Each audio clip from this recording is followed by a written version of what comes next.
লিখেছেন, সেজদা থেকে উঠার সময় জায়নামাজে হাত ভর করে উঠা যাবে কিনা? মসজিদে বা কোনো জায়গায় কোন লোক যদি নামাজরত থাকেন তার কতটুকু সামনে দিয়ে যাওয়া উচিত? কবিরা গুনাহ মাফের কোনো উপায় আছে কিনা? তাহাজ্জুদের সালাত আওয়াজ করে কেরাত পড়া যাবে কিনা? 4 রাকাত ফরজে দ্বিতীয় বৈঠকে ভুলে বা এমনি দুরূদ পড়লে কি সাহু সেজদা দেওয়া লাগবে? সফররত অবস্থায় যদি কসর নামাজ 2-1 ওয়াক্ত আদায় করা সম্ভব না হয়, তাহলে সেটা কিভাবে কাজা আদায় করতে হবে? ফরজ গোসল হয়ে গেলে কি সাথে সাথে গোসল করা আবশ্যক, নাকি বিলম্বের সুযোগ আছে? ফরজ গোসল পুকুরে করা যাবে কিনা? উত্তর অথবা পশ্চিম দিকে পা রেখে ঘুমানো কি ঠিক হবে নাকি গুনাহ হবে? মৃত্যুর পর দুনিয়ার মানুষের কথা কি মনে পড়ে? প্রেগন্যান্সির সময় নামাজ বসে বা ইশারায় পড়া যাবে কিনা? চলুন তাহলে আর বিলম্ব না করে আমরা মূল পর্বে প্রবেশ করি এবং আপনাদের যে সমস্ত প্রশ্ন আমাদের কাছে ইতিমধ্যে চলে এসেছে সেগুলোর উত্তর আমরা দেওয়ার চেষ্টা করি। আলিফানুর লিখেছেন, প্রেগন্যান্সির সময় নামাজ বসে বা ইশারায় পড়া যাবে কিনা? প্রেগন্যান্সি হলেই নামাজ বসে পড়া যাবে বা ইশারায় পড়া যাবে, ব্যাপারটা এরকম নয়। তবে প্রেগন্যান্সির সময় অনেক মা বোনরা এত বেশি অসুস্থ হয়ে পড়েন যে তাদেরকে বিছানায় শুয়ে পড়তে হয়, অথবা অনেকে আছেন যে শেষের দিকে এসে দাঁড়িয়ে নামাজ পড়াটা তাদের জন্য কঠিন হয়, শরীর ভার হয়ে যায়, তাদের শারীরিক দুর্বলতার কারণে বা স্থূলতার কারণে, নানা কারণে তারা দাঁড়িয়ে নামাজ পড়লে রুকু সিজদা করে স্বাভাবিকভাবে নামাজ পড়তে গেলে পড়ে যাওয়ার আশঙ্কা থাকে। এরকম আশঙ্কা যদি জোরালো হয়, প্রবল হয়, তাহলে সেক্ষেত্রে তিনি বসে নামাজ পড়তে পারেন। বসে নামাজ পড়ার ক্ষমতা না থাকলে তিনি শুয়ে অবশ্যই নামাজ পড়তে পারেন। কিন্তু এটা হলো যদি সেরকম পরিস্থিতি তৈরি হয় কারোর, প্রেগনেন্সি হলেই সামান্য ঠুনকো অজুহাতেই তিনি বসে নামাজ পড়া শুরু করবেন, ব্যাপারটা সেরকম নয়। মালিহা নুসরাত চাঁদনী আই থেকে আপনি লিখেছেন, একজন ব্যক্তি আমাকে নিয়ে এমন কিছু কথা বলেছে যার কোনো সত্যতা নেই। আমি ওনাকে ক্ষমা করে দিয়েছি, কিন্তু আমি ওনার সাথে সালাম দেওয়া পর্যন্ত কথা সীমিত রাখতে চাই।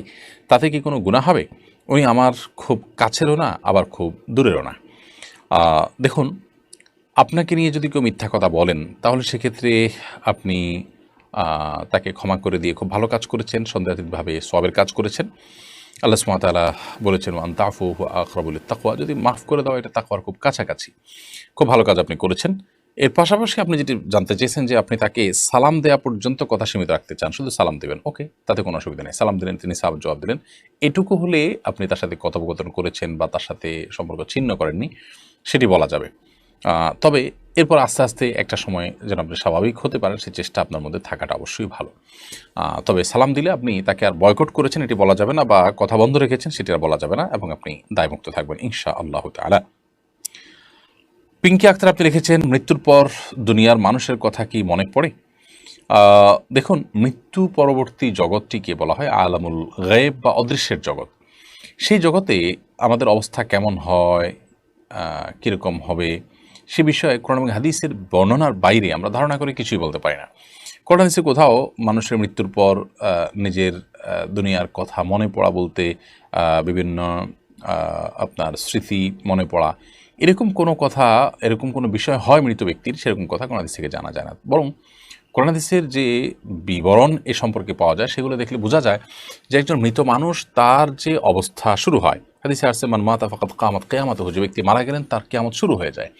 তো এরকম একটা পরিস্থিতিতে মানুষ পেছনের বিভিন্ন স্মৃতি চারণ করবে, তার বিভিন্ন স্মৃতি মনে পড়বে, সেটাকে তিনি স্মরণ করবেন। এরকম স্বাভাবিক কোনো অবস্থায় মানুষ থাকে না আসলে, যার কারণে মানুষ উদ্ভূত পরিস্থিতি নিয়েই খুব কষ্টে থাকেন।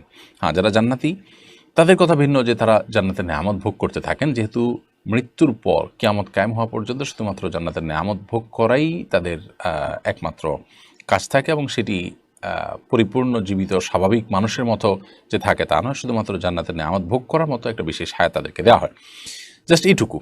অতএব এর বাইরে তাদের দুনিয়ার কথা মনে পড়ে, স্মরণ করেন, বা পেছনের কথাগুলোকে স্মরণ করে তারা তাদের ভালো লাগা মন্দ লাগা কাজ করে, এরকম কোনো কথা কোরআন হাদিস দ্বারা আমরা জানি না। বিধায় আলামুল গায়েবের দৃশ্যগুলোকে বা সেখানকার চিত্রগুলোকে আমরা ধারণা করে বলতে পারি না, এটি আল্লাহর উপরে ন্যস্ত করবো, আল্লাহ তাআলা ভালো জানেন।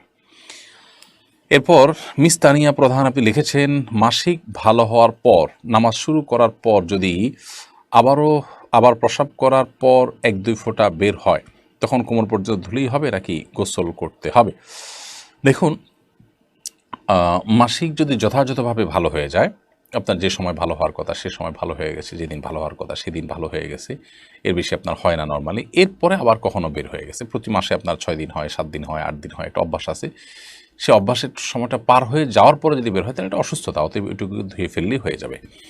আর যদি দিনের হিসাব করেন যে 7 দিন হয়, 7ম দিনে সকাল থেকে দেখা যাচ্ছে না আপনি নামাজ শুরু করেছেন, হঠাৎ করে আবার দেখা গেছে, তাহলে সেক্ষেত্রে সেটা মাসিক হিসাবে গণ্য হবে এবং সেটাকে আপনি পাক সাফ করে যথাযথভাবে গোসল করে আপনি আবার নামাজ পড়তে হবে, যদি সেটি নির্গত হয় এবং যদি সেটা মাসিক নিশ্চিত হয়।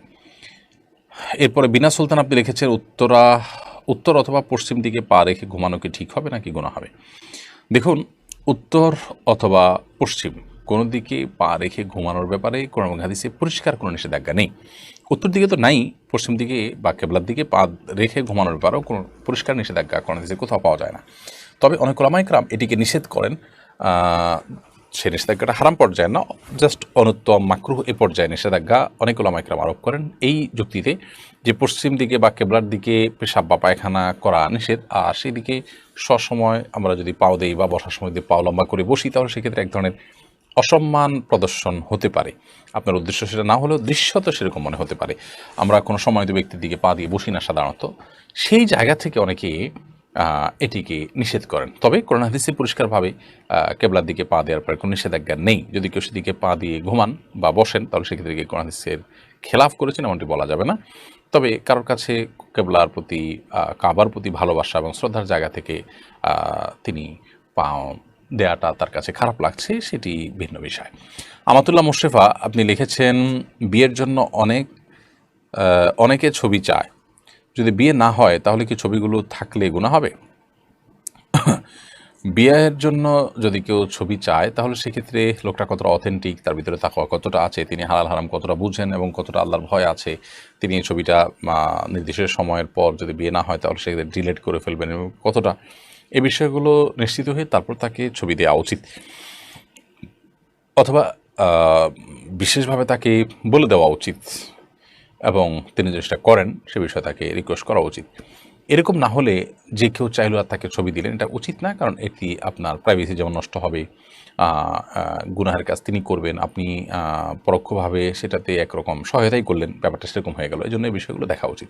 আপনি আপনার চেষ্টা অনুযায়ী সাধ্য অনুযায়ী চেষ্টা করেছেন, তারপরও যদি তিনি এটি করেন না, ডিলিট করেন, নিজের কাছে রেখে দেন, তাহলে সেক্ষেত্রে ইনশাআল্লাহ এর দায় আপনার আসবে না, তার উপরে থাকবে। মাহবুর রহমান লিখেছেন ফরজ গোসল পুকুরে করা যাবে কিনা?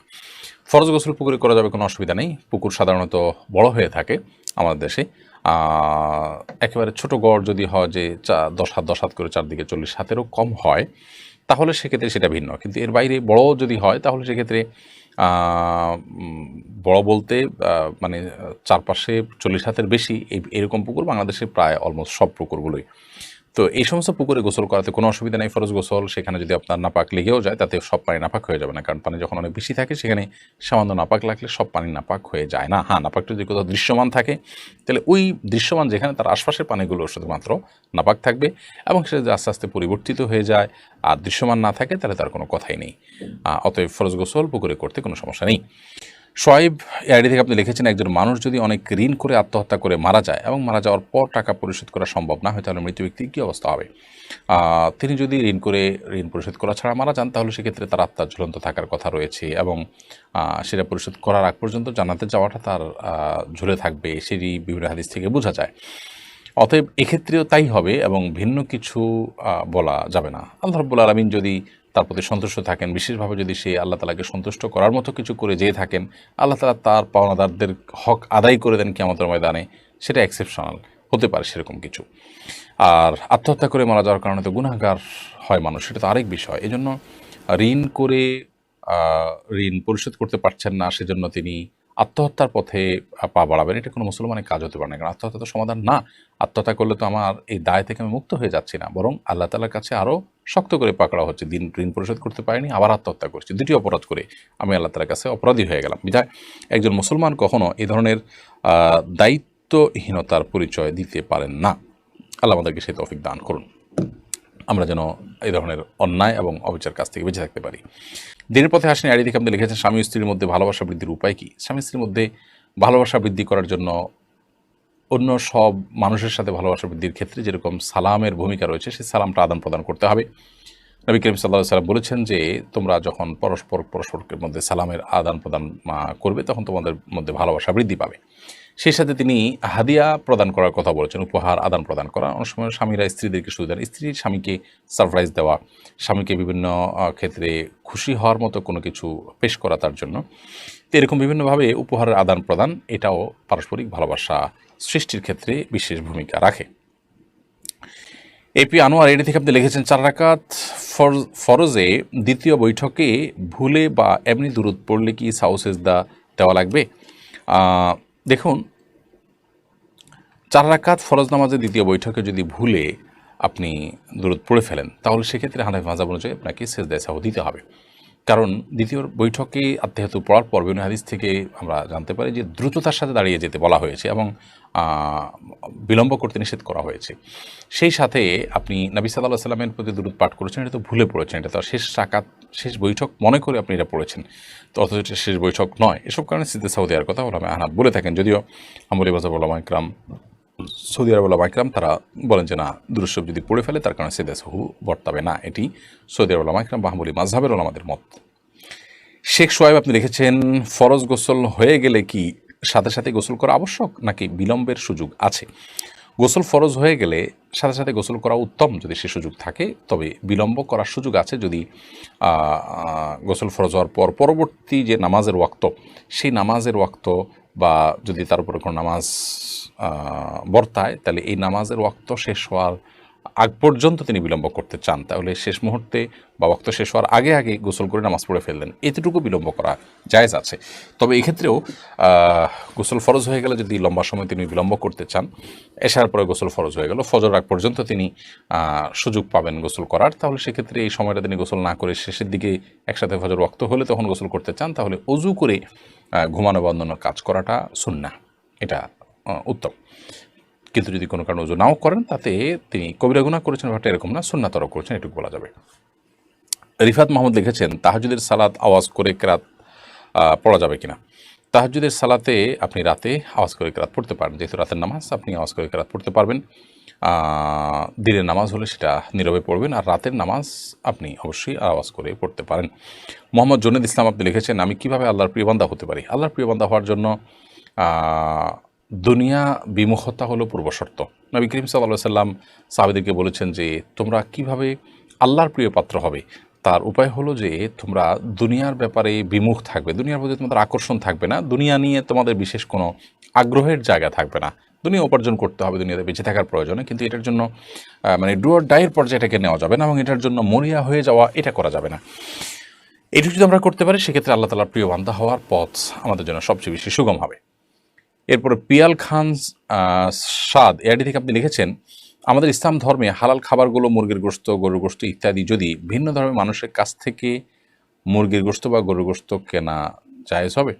পশুগুলো বিসমিল্লাহ বলে জবাই করা হয়েছে কিনা জানা যদি না থাকে তাহলে খাদ্যকে হালাল হবে? বিশেষ করে দেশের বাইরে ঘুরতে গেলে এই ধরনের পরিস্থিতির সম্মুখীন হতে হয়।